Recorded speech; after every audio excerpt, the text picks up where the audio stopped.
very welcome to this webinar. My name is Leo Edin and I work for Time People Group, and I'm very happy today to introduce two very special guests. Today with us we have Javier González Huerta and Ehsan Zabardast from Blekinge Tekniska Högskola with us. There I can see you, Javier. Hello, welcome. They are here today to talk about their research into technical debt and how to deal with it, which should be a really interesting subject. Before we get started, I would just like to give you all a short introduction to Time People Group and who we are. So we are a group of 9 different companies who specialize working in IT in different areas. As you can see here, we have companies like Olingo and FG, who are specialized in agile ways of working, business development, and change management. And then we have companies like Waymark, Giraffe, and Novatrox, who work more towards the technical side of things with testing, architecture, programming, that sort of thing. And then we also have ArcNet and CFinder, which are networks. So if you are a consultant and you're looking for an awesome network to get a hold of job opportunities or just to connect with other people in your area, I definitely recommend that you check that out. Time People Group has been working together with BTH in their research. They are working with the industry. So we've had a cooperation with them, and that is why we are bringing you these webinars. This is actually the second webinar. I can see the headline is wrong. This is the second webinar that we're doing with BTH. We're talking technical debt today. Last week, we had Dr. Erik Klotins from BTH who talked about continuous improvement. And if you feel sorry that you missed that one, don't worry, because it's been recorded and you can find it on the Time People Group YouTube page or the BTH YouTube page. This webinar will also be recorded. And then next week, we have another guest, Binish Tanvir, who is going to talk about scaling agile, which seems like a very relevant subject. After this, we're going to have a roundtable discussion where we're going to invite all the speakers so that you get a great opportunity to ask them questions and interact. And we're very happy to be able to bring you this webinar. It's awesome that we have the technical stuff which enables us to do stuff like this. One thing we're missing when we're doing this online is that we don't get to interact with you in the audience, but we want you to ask questions. So at any time, you feel free to send us a question, and then we're going to do a Q&A at the end of this webinar. So that was it. Javier, are you with us? Take it away, please.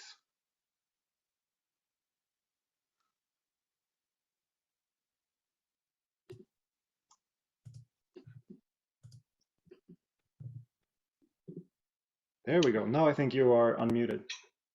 And now you can see my slides, I assume.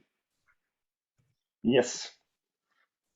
Okay, so yes, my name is Javier González, and I'm Associate Professor in Software Engineering Department at Blekinge Tekniska Högskola. I have been working more than 10 years in industry. I'm also principal investigation in a project called SAY that deals with asset degradation. I will talk about it a little bit later. I did my PhD in software engineering, and provided that I have quasi the same experience as a researcher than as a practitioner, I consider myself researcher / practitioner, but not always in the same order. I collaborate doing research with several companies in Sweden, like Spotify, Ericsson, Volvo Construction Equipment, Fortnox, or Swedbank, among others. And now Ehsan. Yes, so hi everyone, I'm Ehsan Zabardast. I am a PhD candidate at BTH. I'm mainly working with CERT profile and of course the SHADE project. The area that I'm working on is asset management, asset degradation, and technical debt, as you would expect from the title of the talk. And my background is related to informatics, data mining, data science, and generally software engineering.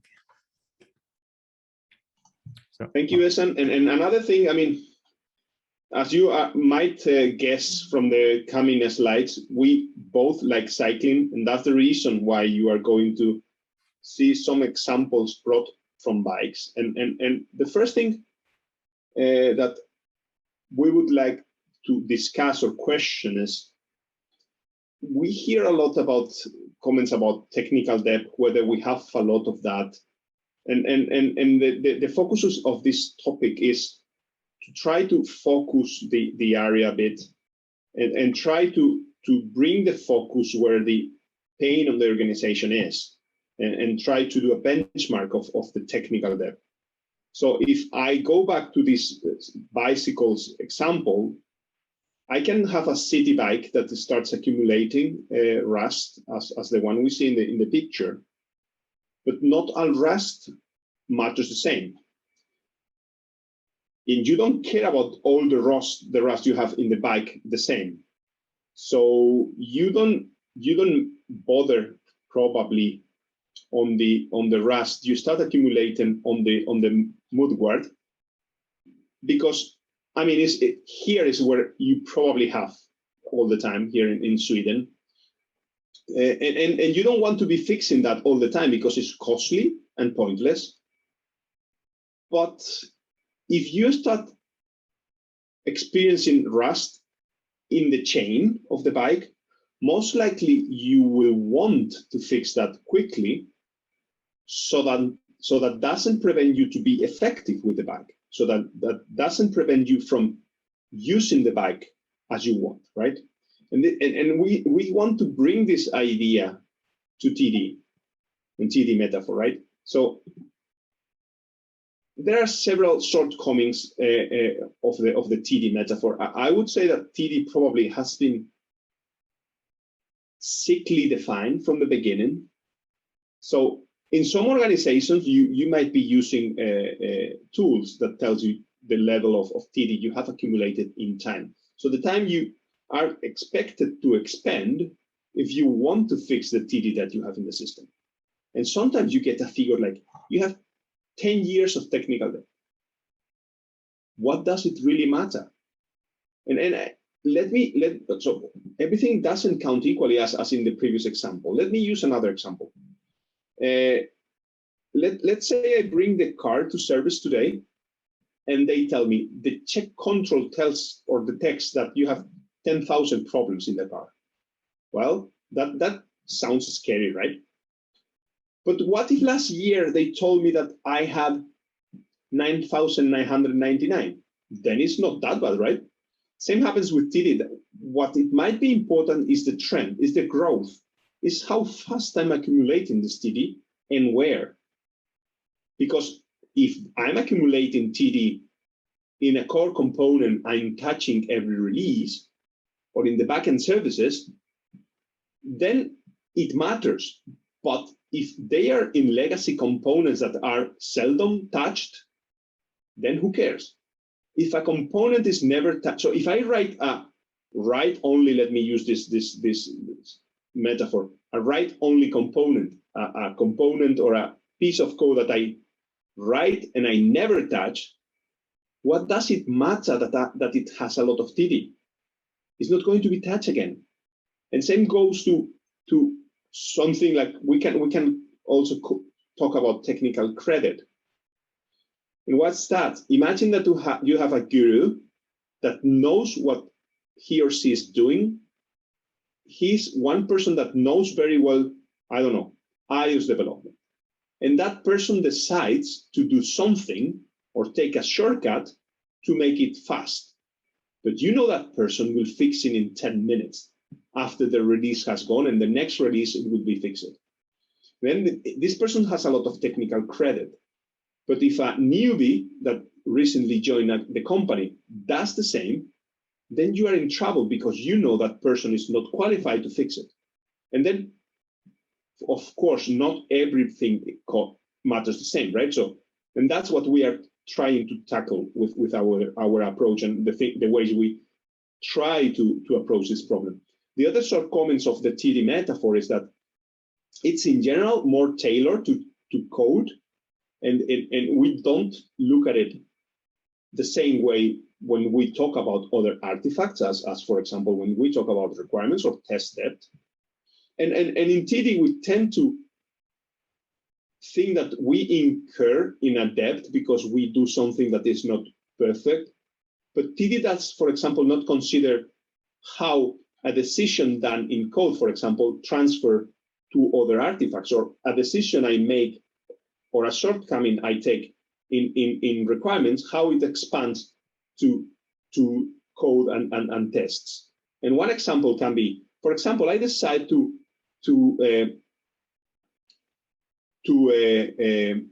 decide that a part of my code is deprecated, some services and functions, and this is, in terms of technical debt, has a very little impact, right? Because, I mean, from then on, it's going to be deprecated. The developers will see that it's deprecated. They will not use it. And then the cost of removing that and the interest that, according to TD terminology, that I'm incurring is very low, because I'm not adding a lot of further maintenance at code level. But what happens with TD at test level? What does this little decision I took to deprecate, instead of, for example, removing the code? I deprecate, and what happens with all the tests, integration tests that are not code, that are, for example, XML files, and are using this service or function 1,000, 2,000, 10,000 times? I need to go there and fix it. And what's worse, when testers are using that, they tend not to see that this is deprecated, and they keep on using it. And then something that had very little impact at the code level has dramatic consequences on the test level. And this is usually not addressed. And a side note, if we look at what we have been doing, researchers, as we have been doing with TD, is focusing on the code. And why? Because it's super easy for a researcher to measure code and to measure code complexity and to measure code clones. But it's harder to argue and discuss other consequences in other levels. The motivation for our work is that technical debt seems to be a catch for all, an umbrella term that to put, so it's like the Lord of the Rings, one ring to rule them all. Is one word or one term to rule all the problems, negative consequences we have. And this is for real. Often we go to organizations, and this is an anecdote from a partner. We go there to have a meeting on TD, and it was on the door or of the meeting room was technical debt. And the people getting out of the room were saying, "Yeah, we have a lot of this here." What? I mean, what do you mean? And if we ask 30 people in the room, if we ask here, what do you mean by technical debt? I'm sure we will have 35 different definitions, and we will not agree. But and the beauty of this is that we keep talking about technical debt, and then you hear one developer asking, "I don't understand why it takes so long to add a feature here." So and we keep adding about suboptimal decisions and interest and whatsoever. And the main question is, so what? So we want to move further and go beyond TD and talk about assets. And what's an asset? Basically, it's a software artifact, it's code, it's requirements, it's tests that are used over time. So you don't use it once, you use it every day, every release. And that are valuable for the organization, because something that is super valuable for one organization might not be for another. Let's say we have a company that develops software using model-driven techniques, and what they put value on is the models, is not the code. But that's not the case for the majority of the organizations. So we want to address the things that are valuable for the organization. And we coined another term that is asset degradation, is the loss of value that the asset suffers due to the manipulation when we use it. And here is again the concept of rust. What we want is to be able to reason about the rust level. I want to know if I need to paint the bike or change the chain this year or next year. That's the only concern I have. I don't want to quantify the rust level in the bike, right? And another thing that is important for us is that when we see an asset degrading, we see propagation effects all over the place. If we have bad requirements, we know for sure that development will take longer. We will have more back and forth, the user story going from ready to develop back to requirements, then ready to test back to development. That's what we want to avoid, right? And also the code and the test being degraded just because the requirement was not good enough. And what we want to assess is, and we want to make sure is that we don't have propagation in our assets. This rusty chain is not making the crank rusty as well, right? Because they are propagating. So that's what we want to assess and we want to prevent, is that the requirements don't have an impact downstream, or the impact downstream is controlled. But we need to keep in mind that we want to move from technical debt to asset management, but we are not forgetting about TD, because TD is a good way for us to understand degradation, because now there are a lot of tools that allows us to measure immediate level of TD. And that's a good starting point for us to talk about technical debt. And now I leave the floor to Esan, that will continue talking about specific immediate actions to deal with TD. Yes. So thank you, Javier, for covering the basics and the concepts. Now it's my turn to explain to you what we are actually doing to deal with the problems that we have with technical debt. As Javier mentioned, what we are looking for is to find the problems that actually matter, what we call the pain, and pay the debt that hurts the most, hence the title of the presentation. This will help us to avoid putting extra effort and time dealing with the technical debt that is never going to be totally removed from the system or the organization. So in order to deal with technical debt, we have a three-step approach. The first step is to first identify the pain, then try to address it, and eventually evaluate our approach and adjust accordingly. In this presentation today, I am mostly focusing on identifying the pain, and later, towards the end, I will present you with some of the solutions that we can have to address the problem as well. For identifying the problem, we have two concepts. The first one is hotspots, and the second one is change cohesion. So hotspots are defined or rather detected when we look at change frequency and the complexity of our code. So all systems, if you start looking at the number of revisions for the files and the classes that you have in all systems, you can see that there are almost 80% or most of the files that you have and classes are touched and revised less. And if you sort them based on the number of revisions, you end up with such a graph that we have on the left side. And this is true for almost all the systems because they have similar behavior. If you start looking at the most revised files, you end up with only a handful of files that are constantly being touched. We combine this with the complexity of the files, how complex these files are that are being mostly revised. If we try to visualize them, we will end up with a map where we can identify clearly where the hotspots are. Here you can see a system. Each dot represents, of course, a class, a file.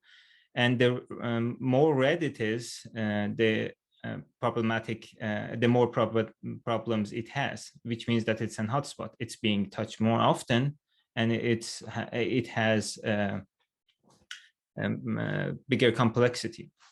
So this is the first thing that we look at, and then we also move on to change cohesion.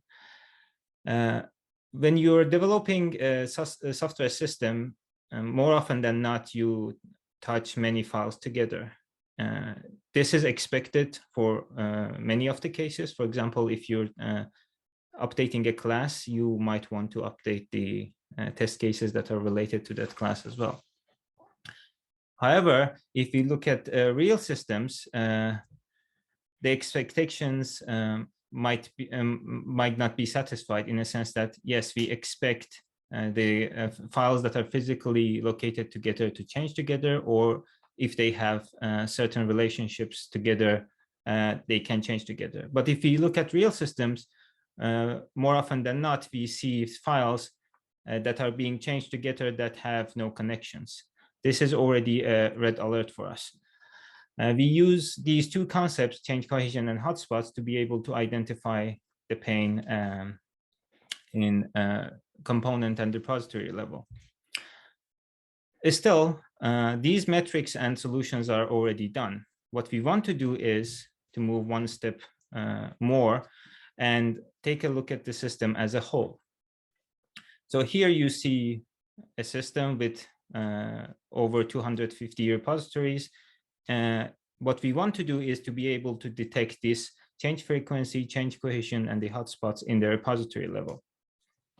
And the tools that I mentioned before, similar, that will detect the hotspots and change cohesion, usually deal with one repository at a time.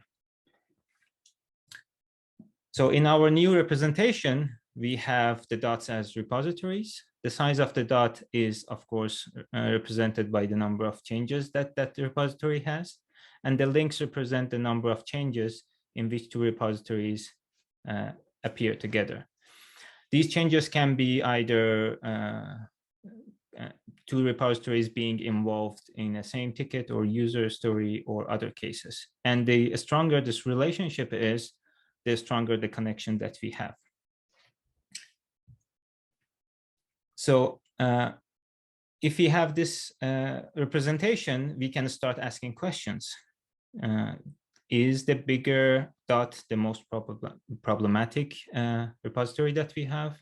If so, where the problems are coming from, and whether there is an explanation for the problems. And also, even more importantly, if we want to start fixing things, where should we start? Of course, we can calculate the technical debt and present the amount of technical debt that we have for all the repositories. We might end up with such a plot for each repository. As you can see here, we are presenting the amount of technical debt, which is normalized by size, the number of violations on the x-axis, and the complexity of them in the y-axis. Still, however, there are many big dots, and this doesn't help us identifying where the actual pain is. We want to be able to pick a repository which has the most problem. In order for us to be able to detect this, what we use also another metric, which we called technical debt density. You can think about the TD density trend as the amount of technical debt that is introduced in different during the progresses of your development, and we can compare the trend in the years that you have been developing the component or the system. And what we do is also normalize the TD by size in order for it to be comparable. Now I'm going to show you two components as an example of the analysis that we are doing to make it more clear. So here I have component one with 4 graphs, 4 columns. And the analysis is done for 2 years. The blue colors represent 2019 and the red ones present 2020. In the first column on the left, we have the number of TD introduced per week. Also, there can be cases that TD is reduced as well, however, very tiny. So you can see there are some negative values. In the second column, we see the accumulation of technical debt, which as expected is increasing. In the third column, we have system size, which shows how system is increasing its size over the 2 years. However, at the end, we have the TD normalized by size. Here is when things get interesting. What we observe is that in 2019, regardless of the increase of TD that we had, which is of course constantly increasing, the trend has been negative, which means that the amount of TD that we are collecting was per line of code lower than 2020, where you can see that it's constantly increasing based on the size. Now, this is already an alarm for us, which means that we have to dig in deeper. Luckily, we had the chance to be able to take a look at the ownership and the teams who actually develop and contribute to that repository. We took a look at the percentage of contribution. What we found out was that the owning team was not the main contributor. They were only acting as the gatekeeper, and this was one of the reasons the TD was increasing much faster than what was expected. Now in component 2, I have the same representation. So the first column, we have the TD introduced per week. Second column, the accumulated TD over the years. The third column, the system size, and the target column, which for us is TD normalized by lines of code. Here, what we notice is that the increase, the trend of TD density is stable in both years. It's slightly increasing, and it is expected. And when we do the similar analysis of ownership and contribution on the same repository, we notice that the team that owns the repository is also contributing the most. So clearly, the ownership impacts the amount of technical debt that is introduced in this system. Now, I brought this specific example for you because when we are talking about the right solution that we want to apply in the case of technical debt, it is very context dependent, which means that depending on the problem that we find, we can find different solutions. And these solutions are not always technical. Of course, we can refactor the architecture. However, we can also reorganize the ownership of the components. We can restructure the teams, or even simply just repay the debt. The tools that we use for making this analysis happen are the historical data that we have from the organization.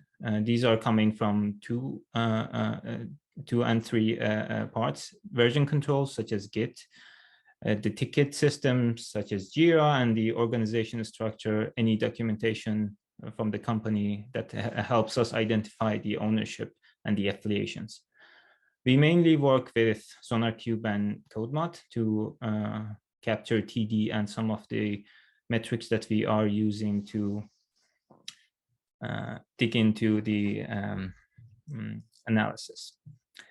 Our approach is at the moment looking at the code and architecture using the tools and the metrics that we have.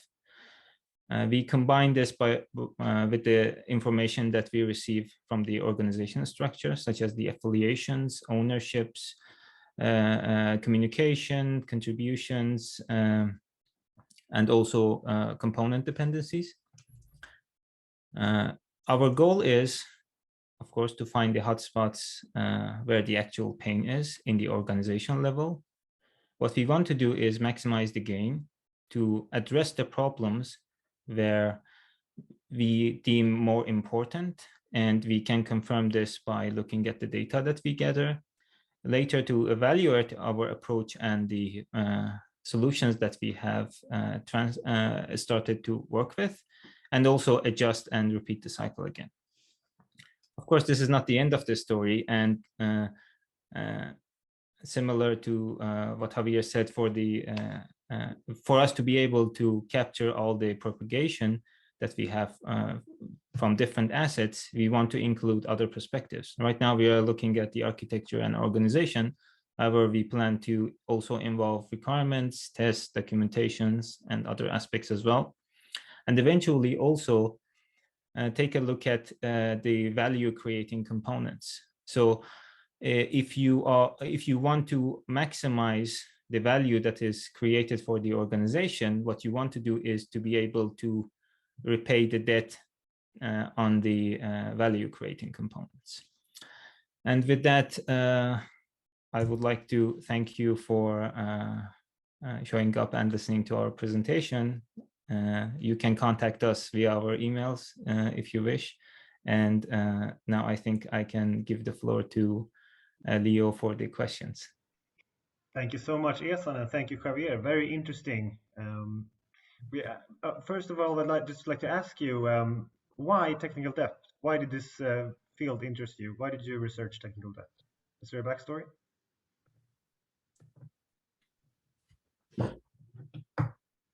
Javier? Sorry, I got confused. Is it related to me or to Javier? No, just to any of you. Just feel free to answer, any of you. How did you end up researching technical debt? So perhaps I can start, and then also Esan can give a few words. So I have been interested in the area of software quality since I joined by academia, and I started looking at the architectures and how to improve their quality over time. And then we started talking about degradation and architectural erosion like 3 or 4 years ago, when we started with this SAFE project that I'm principal investigator for. And we used TD. I mean, we started trying to move away from TD. So what we realized early on is that this concept is kind of sick from the beginning, and also is misused almost everywhere. And we wanted to provide companies and organizations with a proper tool to discuss and to foresee consequences and trends, instead of focusing on the rust all over the place, right? Because that's, I mean, that the bike is rusty is a fact, or is going to get rusty is a fact in this weather. But the fact that we can address the rust in a proper way, I think, is what's missing in industry nowadays. You talked earlier, Javier, about there's a lot of different definitions. Everyone has their own idea of what technical debt is. Why do you think that is? Because it's a concept that is trying to vulgarize, which is good, a concept which is how code or other artifacts degrade over time. And then we tried to use a metaphor that is easy understood for everyone, like you incur in debt when you take a decision. But then we started misusing it, and sometimes you feel like, okay, I take a decision of not refactoring this, and then I want to write a test, and then, but you need to consider that you didn't refactor. But this is a different problem, right? So it's like, I decide to buy a house, and I get a loan, and then I want to buy a box of pencils for my child, and they say, no, but you incurred in debt to buy a house. But this is completely different problem, different size, but we tend to misuse it, in my perspective, right? And that's one of the sources of this terminological problem. And then that's why we want to move away and provide with tools to address this, instead of continue arguing for something that was defined as a metaphor, not as a way to measure, right? I could imagine there's a lot of good benefits just from having a clear definition of what you're talking about. Yeah. Ehsan, you were talking about how to actually deal with the technical debt. You mentioned that you could reorganize the ownership and restructure the teams. Do you have any practical examples of how that might be done? I would say we are currently working with a different organization to make this happen. The first step for us was, of course, to be able to detect this, because the detection and identification comes first. We are planning to help the organization do the restructuring and evaluate also our approach.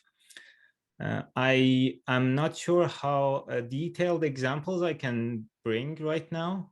This is an early work, and of course, all of our examples are covered by NDA, so we cannot reveal any information.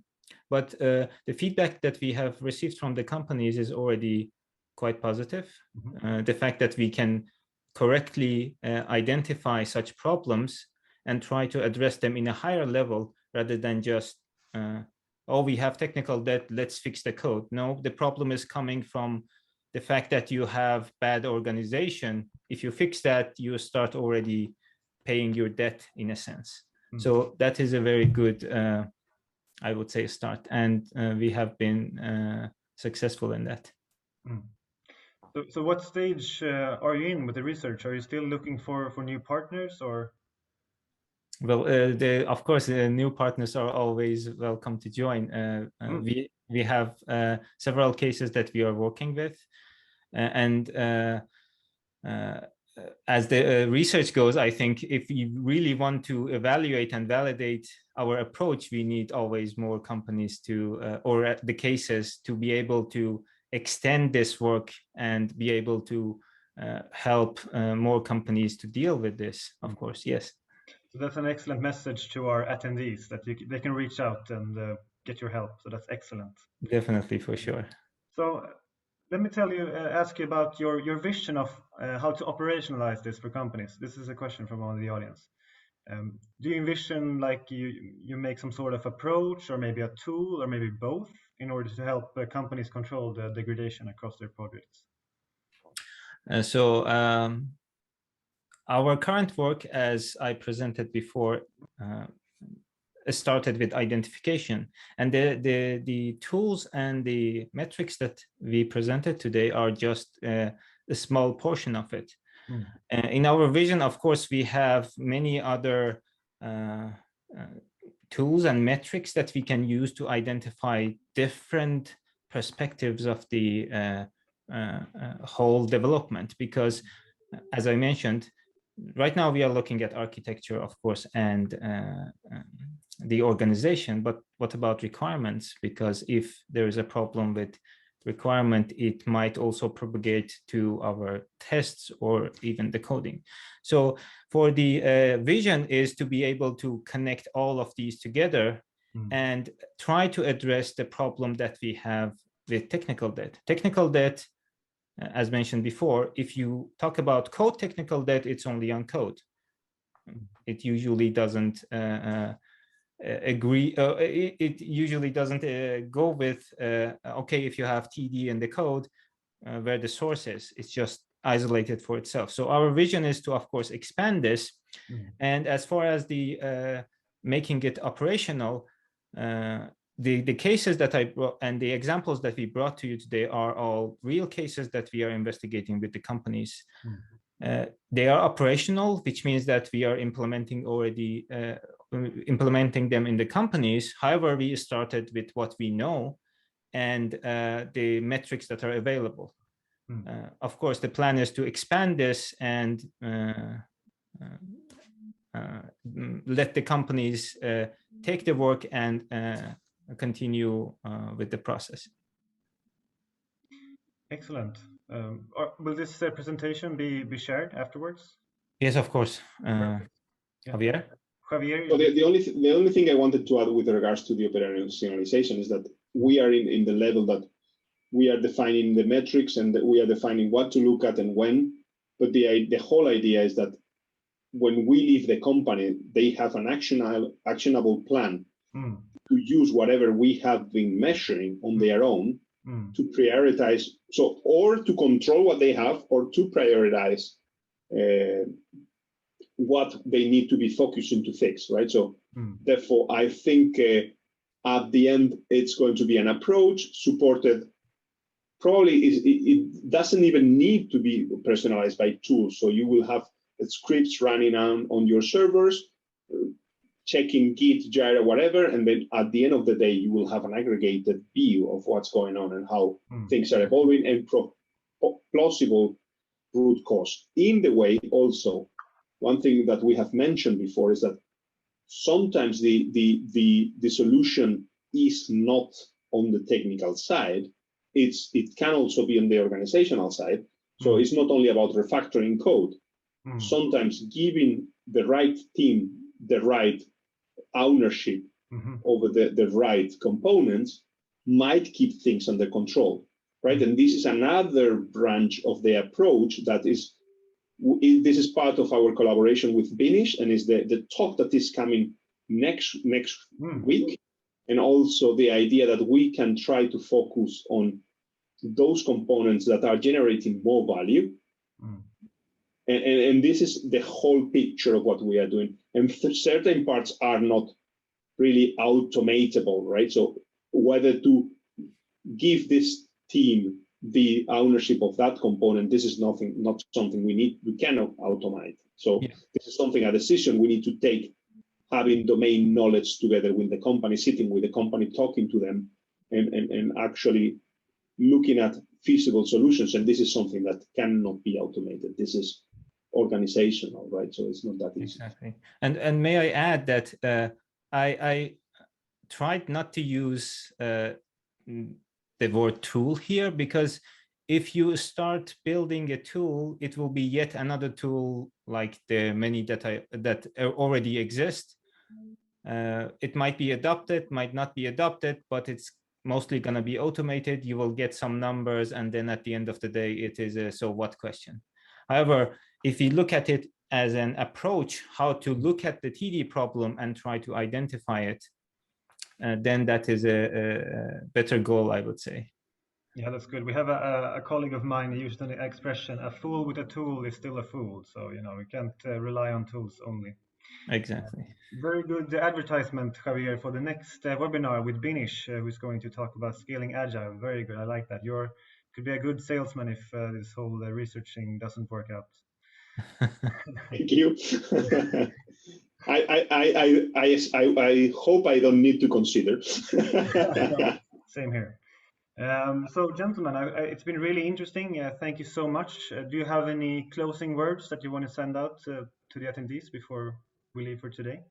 So, I wish they can also join Binish and see the presentation and the discussion after, and also the last panel on the 25, in which we will put everything together, because something that we have not really connected today is the previous talk by Eric's, that he was also focusing on speed, and I think the need for speed is what causes degradation, right? And if we put everything together, we all need to connect what we are doing to make this this software engineering rethought to fly, right? So these new trends that will enable us to be faster and better. Yeah, and the need for speed seems to be an ever-growing issue. So and I'd also like to thank you, Leo, for organizing this, and also all the audience that attended. Please feel free to contact us. We are always looking forward to talking to practitioners and trying to help with the problems that they are facing.